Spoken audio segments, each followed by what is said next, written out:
മനസ്സിലാവും. അതങ്ങനെയാണ്. അപ്പൊ എനിക്ക് പോലീസിന്റെ ആ ഒരു സ്കെച്ച് ഭയങ്കര ഇഷ്ടമാണ്. എന്താണെന്നറിയോ, ഒരാള് ഭയങ്കര സൗമ്യമായിട്ട് മോനെ അങ്ങനെ സംസാരിക്കും. ഒരാള് എന്താ നീ എന്തിനാണോ അവനോട് ഇങ്ങനെയൊക്കെ സംസാരിക്കുന്നത് പറയും. മറ്റൊരാളോട് വേറെ ഇതാവും. ആളിങ്ങനെ വെറുതെ ഇങ്ങനെ നോക്കിയിരിക്കണ്ടാവും. ചിലപ്പോ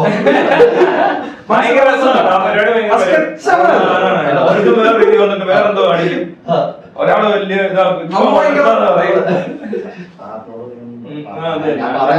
ഇങ്ങനെയൊക്കെയാണോ ഡീൽ ചെയ്യുന്നത്?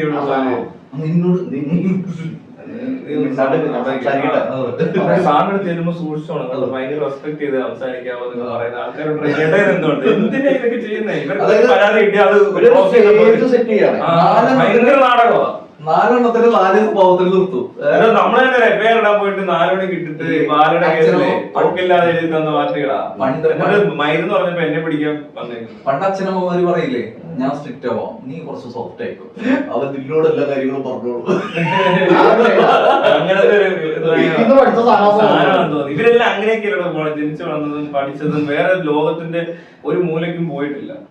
ഈ ഒരു അല്ല, ശരിക്കും ഞാൻ പറയാം, ഇവിടുത്തെ പോലീസും ഇവിടുത്തെ ഗവൺമെന്റ് ഉദ്യോഗസ്ഥരും ലോകത്തിന്റെ വേറൊരു ഭാഗത്തോട്ട് ടൂർ പോലും പോകാത്ത സ്റ്റേറ്റ് എക്സ്പീരിയൻസ്. ഇവരെ ഈ കേരള പോലീസിനൊക്കെ ഗവൺമെന്റ് ഉദ്യോഗസ്ഥരൊക്കെ ഈ പറഞ്ഞിട്ട് ഗവൺമെന്റ് ഉദ്യോഗസ്ഥരെ മാത്രം പോരാ. എനിക്കറിയില്ല ഇവരെങ്ങനെ സെറ്റ് ചെയ്ത് ടീച്ചേഴ്സിനെ വിടേണ്ടതാണ്. ഒന്ന് വിദേശത്ത് പോയി വെറുതെ യൂറോപ്പിൽ വിട്ടിട്ടും കാര്യമുള്ളൂ. ഇവന്മാരല്ലേ പോകുന്നേ, ഇവിടെ നിന്ന് പോയ യൂറോപ്പിൽ പോയവന്മാർ കാണിക്കുന്ന കണ്ടില്ലേ, തങ്കൻ ചേട്ടൻ്റെ അടിയെന്ന് പറഞ്ഞുകൊണ്ട് പബ്ബി കിടന്ന് തുള്ളി പോലെ. ഈ പൊട്ടന്മാർ വേണേ അവിടെ പോയി ഈഗ്ര വിളിക്കുകയോ മറ്റേ ഭാരത് മാതാ കീ വിളിച്ചിട്ട് തിരിച്ചു വന്ന് എന്ത് ചെയ്യും? ഇല്ല, അങ്ങനല്ലേ ചെയ്യണ്ടേ. ട്രെയിനിങ് കൊടുക്കാൻ ഇനി അവിടെ നിന്ന് ഇങ്ങോട്ട് കൊണ്ടുവരുന്ന ആളെ. ഏറ്റവും വലിയ വിറ്റ് എന്താണെന്നറിയോ, ഒരു പോലീസുകാരൻ എന്നോട് പറഞ്ഞ കാര്യമാണ്, യൂണിഫോം ഇട്ടിരിക്കുന്ന പോലീസുകാരൻ എന്നോട് പറയാണ്, വ്യക്തി സ്വാതന്ത്ര്യത്തിലേക്ക് കടന്നു കയറി. ഇതിന്റെ മെയിൻ പ്രശ്നം ഇതാണ്, ലോകപരിചയമില്ല, വിവരമില്ല, നിയമവ്യവസ്ഥയെ കുറിച്ചിട്ട് പോലും അറിയത്തില്ല. എന്നെ തന്നെ അറസ്റ്റ് ചെയ്തെന്ന് ഒത്തിരി ഹ്യൂമൻ റൈറ്റ്സ് വയലേഷൻ നടന്നു കഴിഞ്ഞിരുന്നു. എന്നെ നിർത്തി ഫോട്ടോ എടുത്തതും കൊടുത്തതും പിന്നെ കാണിച്ചു കൂട്ടിയതൊക്കെ ആയിട്ടുള്ള പരിപാടി. അതിനൊന്നും പരാതി കൊടുത്തിട്ട് അതിനൊന്നും ഹ്യൂമൻ റൈറ്റ്സ് വയലേഷൻ ഉണ്ടാവണമെങ്കിൽ ഇവിടെ പൗരന്മാരുണ്ടാവും. അത് ശരിയാ, ഇവർക്ക് അത് അറിയത്തില്ലല്ലോ. പൗരന്മാരില്ലല്ലോ, ഇവിടെ ജനങ്ങളേ ഉള്ളൂ. ഞാൻ ചുമ്മാ പറഞ്ഞല്ല, എടോ വലിയ വലിയ ഉദ്യോഗസ്ഥൻ എന്ന് പറയുന്ന തരത്തിലുണ്ടല്ലോ, അയാൾക്ക് പോലും ഈ കേരളത്തിന് ഇട്ടാവട്ടം വിട്ട് പോകാൻ പറ്റുന്നില്ല. ഈ IAS-കാർക്കും IFS-കാർക്കും ഇവിടെ പുറത്തൊക്കെ ട്രെയിനിങ്. അല്ലാതെ ഇതിനെ താഴോട്ടിരിക്കുന്ന എല്ലാം ഇവിടുന്ന് ഗ്രേഡ് മൂത്തതും ഈ ഇട്ടാവട്ടത്ത് കിടന്ന് ഏതാണ്ടൊക്കെ ടെസ്റ്റ് എഴുതി, ഈ ഉടായ്പ ടെസ്റ്റില്ല, പൊട്ട ടെസ്റ്റുകൾ എഴുതി ഏതാണ്ടൊക്കെ കാണിച്ചിട്ട് ലാംഗ്വേജ് അറിയത്തില്ല, മനുഷ്യരോട് ഇടപെടാൻ അറിയത്തില്ല, കൾച്ചർ ഇല്ല, വെറുതെ ഉടായ്പ്. ആ ഒരു കള്ള കേസ് ഉണ്ടാക്കാൻ എടുക്കാനായിരിക്കും, കൈക്കൂലി മേടിക്കാൻ എടുക്കാനായിരിക്കും, അങ്ങനത്തെ ട്രിക്കൊക്കെ ഇവര് പഠിച്ചു വെച്ചേക്കുന്നത്. ഇവർക്കൊരു കൊള്ളത്തില്ലേ. പക്ഷെ ഇപ്പൊ അതൊന്നും നടക്കുന്നുമില്ല ശരിക്കും. സോഷ്യൽ മീഡിയ അതുകൊണ്ടൊന്നുമല്ല. നേരത്തെ പറഞ്ഞൊരു കാര്യമുണ്ട്, ഇവരൊന്നും വേറെ എവിടുന്നും വന്നവരൊന്നും അല്ല. ഇവിടുത്തെ ഗവൺമെന്റ് ആയാലും ഈ പറയുന്ന പൊളിറ്റീഷ്യൻസ് ആണെങ്കിലും പോലീസുകാരാണെങ്കിലും ഈ പറയുന്ന സർക്കാർ ഉദ്യോഗസ്ഥർ ആരും ഇവരിവിടെ ബിഹേവ് ചെയ്യുന്നുണ്ടെങ്കിൽ ഇത് ഈ സമൂഹം എങ്ങനെയാണെന്നുള്ളൊരു കാര്യം കൂടി ഉണ്ട്.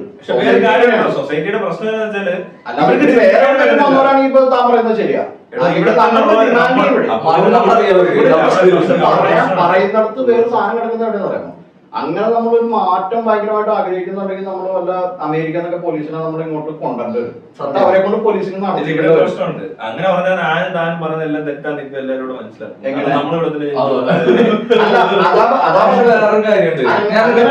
അങ്ങനല്ലത് ആ അർത്ഥത്തിലല്ല. ഞാൻ ഈ ഭൂരിപക്ഷം എന്ന് പറയുന്ന ഒരു വിഭാഗമുണ്ട്. എക്സ്പീരിയൻസ് ചെയ്യുന്നുണ്ടോ? ഒരു സ്റ്റേറ്റ് എക്സ്പീരിയൻസ്. നമ്മളിപ്പോ ഒരു കർണാടകയിൽ പോവാ, തമിഴ്നാട്ടിലേക്ക് പോയി ഒരു വർഷം നമ്മൾ ഒറ്റയ്ക്ക് ഒരു സപ്പോർട്ടും ഇല്ലാണ്ട് ജീവിച്ച് നമുക്ക് ഇവിടെ വരുമ്പോ കിട്ടുന്ന ഒരു ഊർജ്ജമുണ്ട്. നമ്മുടെ സ്വന്തം നാട്ടിലേക്ക് വരുമ്പോ, ഇപ്പൊ വേറൊരു രാജ്യത്ത് പോയിട്ട് അജുബായി വന്നു കഴിയുമ്പോ കിട്ടുന്ന ഒരു എക്സ്പീരിയൻസ് ഉണ്ട്. ഈ എക്സ്പീരിയൻസ് ഒന്നും ഇവർക്കില്ല. ഓഫീസ് പോലും മാനേജ് അറിയത്തില്ല. അതെ. പിന്നെ ഇവിടെ നമുക്ക് ചെയ്യാൻ കഴിയും. മനസ്സിലായോ? അതായത് ഈ ലോകത്തിന്റെ എവിടെ പോയിട്ടും കാര്യമില്ല. തനിക്ക് ഒന്നെങ്കിൽ ചിന്തിക്കാനുള്ള ശേഷി വേണം.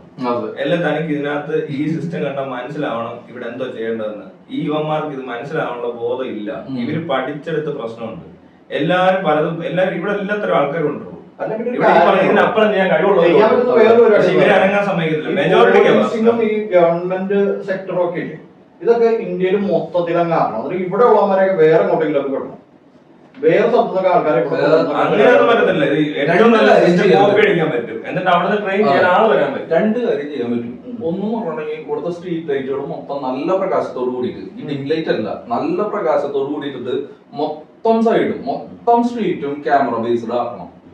പിന്നെ രണ്ടാമത്തെ കാര്യം എന്ന് പറഞ്ഞിട്ടുണ്ടെങ്കിൽ ഇവിടുത്തെ ഗവൺമെന്റിനെയും ഈ പറയുന്ന സിസ്റ്റത്തിനെയും മാത്രം പറഞ്ഞിട്ട് കാര്യമില്ല. ഇവിടുത്തെ ജനങ്ങൾക്ക് അവരുടെ അധികാരത്തിലാണ് ഈ സാധനങ്ങൾ ഇരിക്കുന്നത് എന്നുള്ള ബോധ്യത്തിലല്ല ഇവരോട് സംസാരിക്കുന്നത്.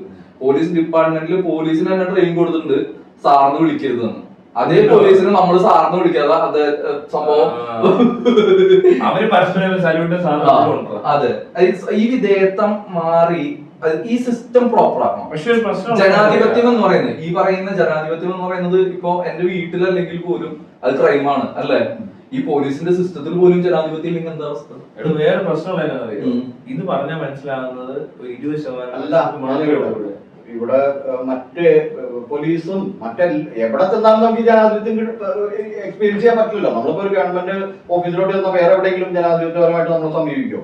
ഇപ്പൊ ഈ ക്യാമറ ഒക്കെ ഉള്ളതുകൊണ്ട് ആളുകൾ കുറച്ച് വെറീഡാണ്, കുറച്ച് പേടിയുണ്ട്, ഭയന്നിട്ടുണ്ട്. ഇത് കണ്ടന്റായിട്ട് ഇത് പുറത്തു വരുമോ, ആളുകൾ കാണുമോ, സോഷ്യൽ മീഡിയയിൽ വരുമോ എന്നുള്ള ഭയം ഉള്ളതുകൊണ്ട് കുറച്ചൊരു മാറ്റമൊക്കെ എവിടെയെങ്കിലും സംഭവിച്ചിട്ടുണ്ടെന്നുള്ളതല്ലാതെ ബാക്കിയെല്ലാം അതുപോലെ തന്നെയാണ്.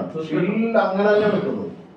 അതുകൊണ്ടുള്ള പ്രശ്നം അതല്ല. എടുത്ത പ്രശ്നം വെച്ചാല് ഇത് പറഞ്ഞാൽ ഇവർക്ക് മനസ്സിലാകുന്നത് മാത്രമല്ല, ഇവർ എതിർത്ത് അവരുടെ ഈഗോ ഹർട്ടായി അവർ പൊളിറ്റിക്സ് വേറെ പ്രശ്നങ്ങളുണ്ട്.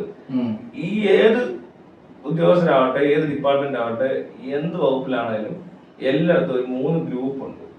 ഇതിന് യൂണിയൻ ഉണ്ട്. ഒരു ഗ്രൂപ്പ് പറയുന്നതിന് മറ്റേ ഗ്രൂപ്പ് സമ്മതിക്കത്തില്ലെന്നേ ഉള്ളൂ. അത് നല്ലതിനാണോ ചീത്തയാണോ എന്നുള്ള ഒരു വിഷയമല്ല. താൻ ശ്രദ്ധിച്ചു നോക്കിക്കോ, കോൺഗ്രസ് ഭരിക്കുമ്പോൾ